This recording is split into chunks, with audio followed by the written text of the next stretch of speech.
Welcome back. The City of Tshwane continues to face a tough financial situation. It owes Eskom, Rand Water and other creditors hundreds of millions of rand. Mayor Cilliers Brink admits there's still a mountain ahead in efforts to stabilise the city's finances. He joins me now for more. Thank you very much, Mayor Brink, for talking to us here in South Africa tonight this evening.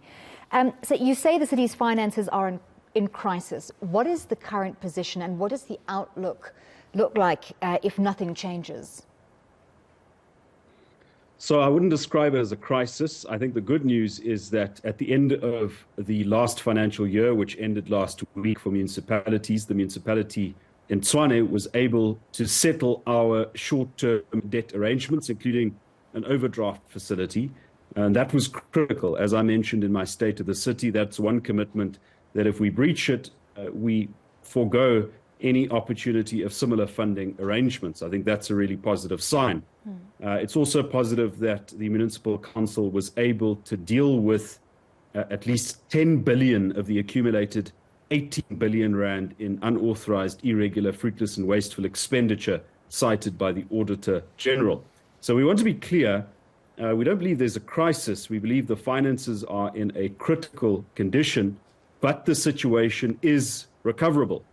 We're looking at restoring our internal processes and controls, especially those that relate to revenue management, the metering and billing of consumption, credit control, making sure that what consumers use, they pay for, especially the larger consumers who have a disproportionate impact on our finances. So what we try to convey today was candor about our situation, but certainly not hopelessness. We've got a committed team. We'll be filling senior management positions in the months that come. But it's important that the public know that whenever Eskom or Rand Water issues a statement to say we owe them so much money, that we admit that and that we're clear about the steps being taken to improve our finances. What does that debt to Eskom and Rand Water, just as two of your creditors, look like currently? So for Eskom, it is 1.7 billion, and for Rand Water, just over 600 million. And what's important to note here is that it's not older than 3 months. Now, those figures seem massive, and we certainly want to prevent the debt from escalating. But we are not Eskom's largest arrear debtor by far.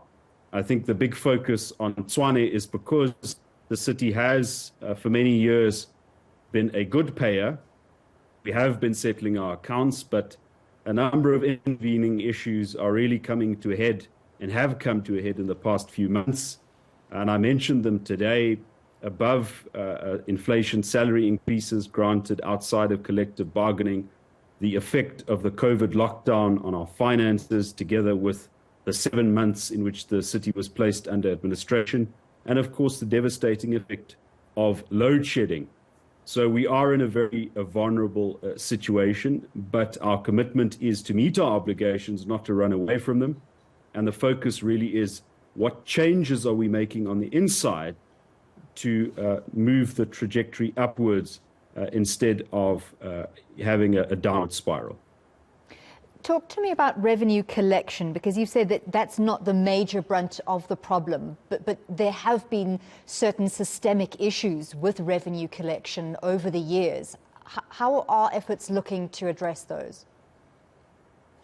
So we've really zoomed in on this because my theory, the more questions I ask, the more this theory has, I believe, been strengthened, that Tshwane is really not collecting a fraction of, well, not a fraction, that would be an exaggeration, but we can significantly increase our revenue collection. I don't think we meter enough of the consumption that's taking place. Of course, there are many illegal connections and so forth, but I also believe there are systemic issues within the revenue management department and along that revenue value chain. So metering is a problem, and then making sure we bill what we meter, and then making sure we reconcile the accounts and then take credit action. Our focus at this stage is on making sure that the top 500 consumers pay the municipality. And as simple a task that is to convey to you or to describe, We have found it exceedingly difficult because of the systems and internal controls that have to be rebuilt in the municipality. And I also have a very strong suspicion shared by my colleagues that there are individuals in and around the municipality who do benefit unlawfully, either by taking bribes for illegal disconnections and reconnections, or who might even be collecting money on the municipality's behalf. Now, the more we dig, the stronger the indications will be of that, or whether that is the case, but also the stronger the resistance from those who benefit from the status quo. But the simple point we're making is unless those changes are made, and I want to be specific, that will include changes to personnel, because you can't be sitting in a division that is underperforming, under-collecting year on year and just hold on to your job. Unless we make those bold changes, Tshwane is not going to have a financially sustainable future. We have seen municipalities across the country disconnecting users who do not pay for services, and I'm talking about residential users here. Can we expect to see the same kind of tough stance on those top 500 users that you talk about, who, I'm assuming they must be industrial or large businesses? Certainly. Last year, under my predecessor, Randall Williams, the city launched the Tshwane Yatima campaign, which in a very provocative way identified especially government consumers in the capital city that owed hundreds of millions in arrears to the municipality. Those were, let's call them low-hanging fruits, because they are other organs of state. They must meet their obligations. It's not difficult to point them out and to name and shame them. And also then to apply credit control measures. We'll continue to do so. But as we've worked through the lower hanging fruits, we get to more complicated instances where your billing system really does need to have integrity. You need to have the systems in place, the information in place. You need to be able to reconcile accounts before you go out and cut services.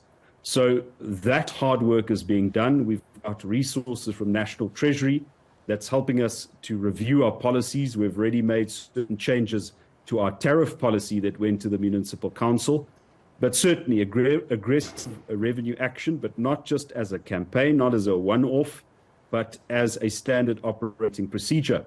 And it is critical that we do so. The objective that I set was at least 1,000 credit disconnections a week. We've, to a large extent, achieved that.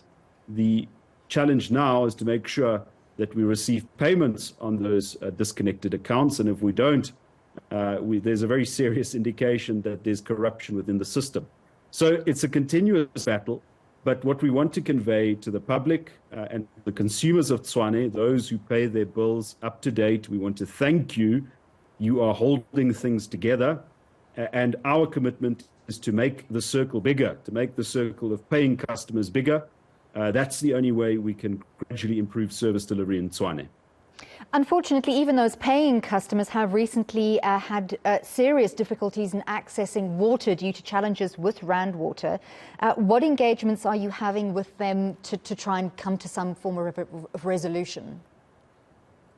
So constantly at a technical level, we're requesting information. Unfortunately, the more details we ask, the fewer we get from Rand Water. The City of Tshwane, like most municipalities in Gauteng, is dependent on Rand Water as a supplier of upward of 70% of the water that we give to our consumers. At the weekend, at very late notice, Rand Water informed us that they have power outages affecting the supply to Tshwane.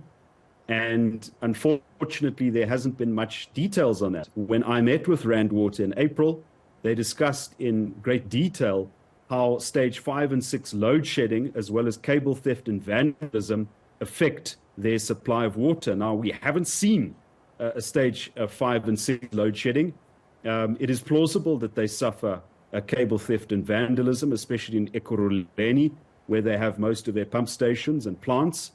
But then, Rand Water has got one function, and that's to supply water. So we think it's critical, as we communicated to them back in April, that they take backup measures to ensure that there isn't one point of failure. I mean, you can't have a power outage at one single pump station affecting thousands of consumers in the capital city. We've raised this in a meeting with the Minister of Water this afternoon. We also we are going to write to Rand Water formally, to the chairperson of Rand Water, the board, to demand answers. And I've said to the city manager that we also need legal advice, because this is not the first instance. It's probably the 6th or the 7th since December last year, where without proper notice, supply is restricted or cut to Tshwane, having a devastating impact on the city. And now it is from as far as Mabopane to Centurion, where water supply is restricted. But we are committed to address this issue and asking and holding Rand Water to account in sharing what internal and operational problems they have, because clearly there is something wrong at Rand Water. I would be remiss if we speak to you without asking you about the current situation in Hammanskraal relating to cholera. What are the movements and the developments there? Have we managed to locate or identify the source of the cholera outbreak? So the short answer is no. Despite various tests on the water system, samples being taken at reservoirs, at schools, at taps in the area, we have not been able to positively identify the source of the cholera. And this is not just the City of Tshwane. This is in cooperation with the CSIR. The Department of Water and Sanitation are doing their own tests. We know that patient 0, according to the Department of Health, was a policeman from Limpopo who came to the Hammanskraal Training College. That does not mean that that's the source of the cholera outbreak. But I think the complexity of the situation and also the area, a large tribal area in the middle of the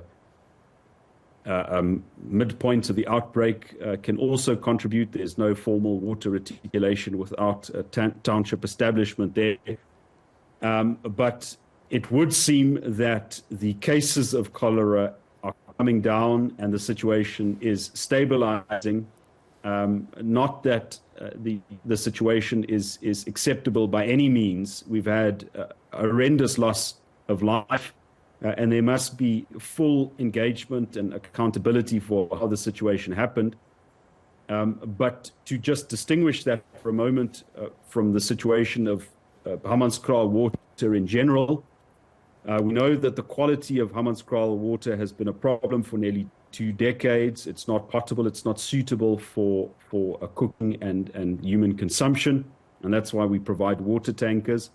But unless and until we upgrade the Rooiwal wastewater treatment plant, we won't be able to solve this 2-decade-long problem. I've spoken previously about the agreement that we have at high level with the Minister of Water, with National Treasury and the DBSA, to pool resources and to upgrade Rooiwal within a period of 3 years. We've started with a commitment of 450 million in this new financial year. Earlier today, I had a meeting with the Minister of Water and our technical teams, where we received updates on where we're progressing on that timeline. There is some good progress on our agreement with DBSA, but obviously it's going to be important for us to track each and every one of those milestones to ensure that Rooiwal does get the upgrade within a reasonable period of time. Thank you so much for speaking to us and providing us with a comprehensive update of the situation in Tshwane. That was Tshwane Mayor Cilliers Brink.